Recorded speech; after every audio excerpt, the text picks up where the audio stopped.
আসসালামু আলাইকুম এভরিওয়ান, আপনাদের সবাইকে তারিফা অ্যান্ড নমস্কারকে ওয়েলকাম।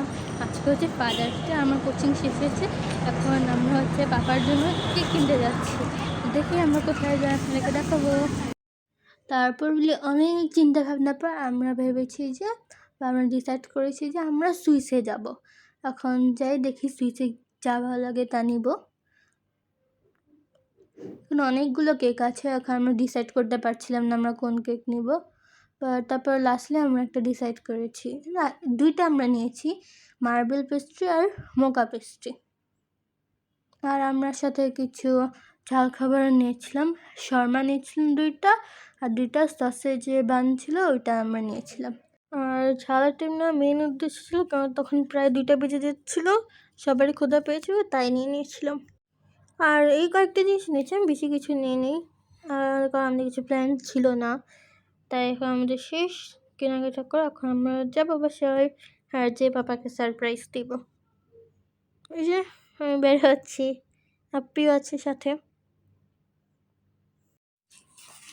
এইবার হচ্ছে আমার পাপার জন্য বেশি কিছু গিফট কিনতে পারিনি, তাই আমরা খাবার এনেছি। সবসময় গিফট দিতাম বাট এবার পারিনি আমরা দিতে, কারণ আমাদের এক্সাম চলছে। আমার এক্সাম ছিল, কালকেও ছিল।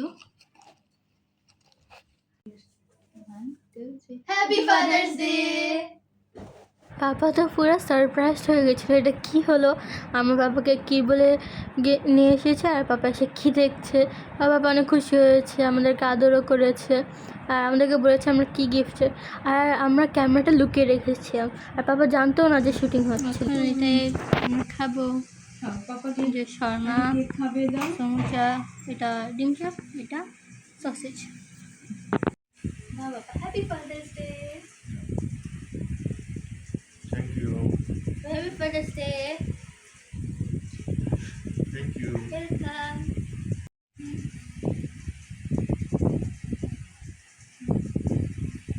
তোমাকে দিয়ে দেবে।